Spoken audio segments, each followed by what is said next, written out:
अच्छा ये क्या है सबके साथ? अच्छा ये बेटा क्या करेगा? परिवार को कितनी अच्छा ये बताइए, गाड़ी उठा ले गए, ये परिवार चाहता था कि हमें चाय पिला दे, हम इसके घर आए। आप बताइए, चीनी चाय की पत्ती से लेकर कोई सामान नहीं ला सकते, पानी नहीं ला सकते। अरे किस बात के लिए सुरक्षा है? सुरक्षा तो इस बात की, इनकी जान की सुरक्षा होनी है। अगर इनको कोई जरूरत है तो सुरक्षित होकर के जाएं बाजार, और सुरक्षित होकर के बाजार से लौट के आ जाएं। ये इसका मतलब सुरक्षा है। सुरक्षा का मतलब ये थोड़ी कि घर को, परिवार को कैद कर दो, गाड़ी उठा ले जाओ, यहाँ से सामान ले जाओ। देखिए मध्य प्रदेश का भी मत पूछो, मैं आपसे कह रहा हूँ नहीं कोई आर्थिक सहायता नहीं। ये परिवार अगर पढ़ेगा लिखेगा, जो पढ़ाई करना चाहेगा, जो मदद कहेगा मैं करूंगा।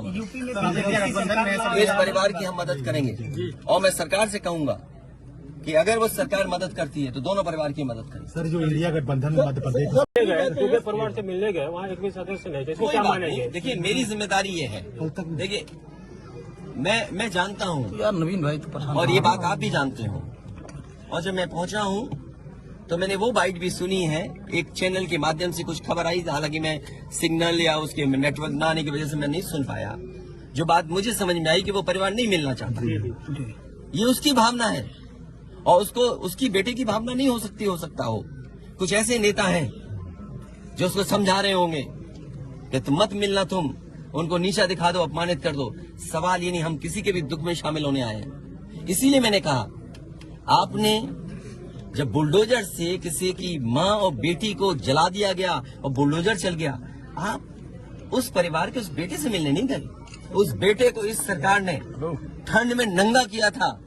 अरे हम तो कहते हैं उस बेटे से तुम क्यों नहीं गला मिलते हो जाकर, क्यों नहीं मिलते जाके सरकार? मैं आर्थिक सहायता इस परिवार की भी, और अगर वो परिवार कहेगा तो मैं उस परिवार की भी मदद करूंगा।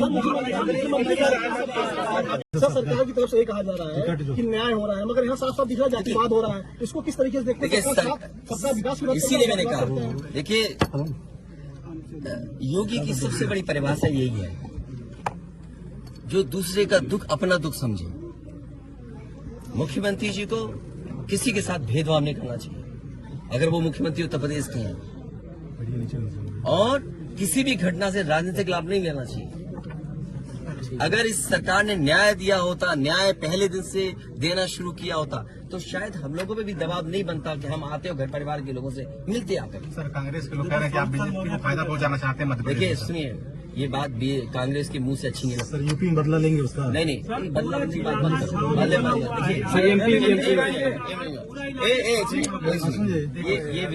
ये विषय इसलिए मैं नहीं उठाना चाहता हूँ कि ये हमारे लिए बड़ा विषय है। इंडिया न्यूज और न्याय में संतुलन हो, थोड़ा सा आईडी नीचे, न्याय में संतुलन हो, ये सरकार की जिम्मेदारी है। देवरिया कांड मैंने पहले से कहा, ये समाज के लिए और मनोविज्ञान के लिए ये बड़ी चीज है कि आप समझें कि अगर एक परिवार के साथ घटना होती है तो दूसरे परिवार का मनोविज्ञान क्या होता होगा। और ये डीएम ने खुद कहा कि ये रिटेलिएशन में घटना हुई है, और फिर शासन के लिए और न्याय के लिए ये बड़ी जिम्मेदारी है। भाई शासन प्रशासन और न्यायालय के लिए क्या मामूली बात है? आज तक पता नहीं है कि घटना कैसे हुई। पहली, प्रेम यादव को किसने बुलाया?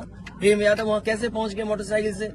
उन्होंने कभी जमीन ली, उनका भाई बेच रहा है। अब परिवार की बातें क्या मैं बोलूंगा जो मैं जानता हूँ, या आप जो जानते हैं, जो आप जानते हैं कि भाई परिवार जो था अगर जमीन बेच रहा है, एक भाई ने बेच दी जमीन, इन बातों को मैं कहूँ कि वो परिवार अपने भाइयों के साथ कैसा व्यवहार करता था, ये बातें मैं कहूँगा क्या?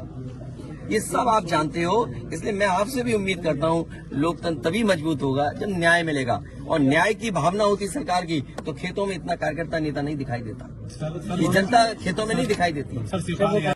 देखिए मैं डीएम के स्टेटमेंट को मैं मानता हूँ। डीएम ने जो बात कही कि रिटेलिएशन में वो घटना हुई, और उस समय किसके मन में, किसके दिमाग में क्या था, किस वजह से अंधकार छा गया, और फिर उस घटना की वजह से घटना हुई है। और घटना वो भी गलत है, घटना ये भी गलत है। अगर ये सवाल आप पूछते हैं मासूमों के लिए, मासूमों की कभी जान नहीं जाती। अगर प्रेम यादव की जान न गई होती तो, प्रेम यादव की जान नहीं जाती तो किसी मासूम किसी की जान नहीं जाती।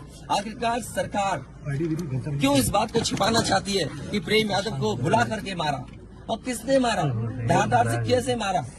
और यही नहीं आप बताइए सुल्तानपुर में क्या एक ब्राह्मण डॉक्टर को ड्रिल से नहीं मार दिया? ड्रिल से, क्या ड्रिल से नहीं मारा? क्या उनके परिवार के बच्चों को आपने गले लगाए? क्या उनके परिवार के सदस्य अस्पताल मिलने गए? क्या आपने सोशल मीडिया के लिए वो तस्वीरें खिंचवाई कि उनसे गले मिलते हुए तस्वीर खिंचा लें? मैं जानता हूं दुख किसी के जाने का, किसी के खोने का। आज हम जरूर इस परिवार के साथ हैं या और लोग हैं, लेकिन जब वो अकेले बैठेंगे कभी याद आएगी उनके परिवार के सदस्य की, तो उन पर क्या गुजरेगी सोचिए आप। क्या बेटियां उसकी छोटी क्या करेंगे? क्या बुलडोजर चलेगा? ये जनता रोक देगी बुलडोजर को। और सवाल ये नहीं है, सवाल ये नहीं है, सवाल ये नहीं है। एक मिनट हो जाएगी ना सवाल। मैं बैठा हूँ। ये जो बुलडोजर चलाने की भाषा है, जो बुलडोजर चलाने की संस्कृति है, ये मत समझिए बुलडोजर में दिमाग नहीं होता है।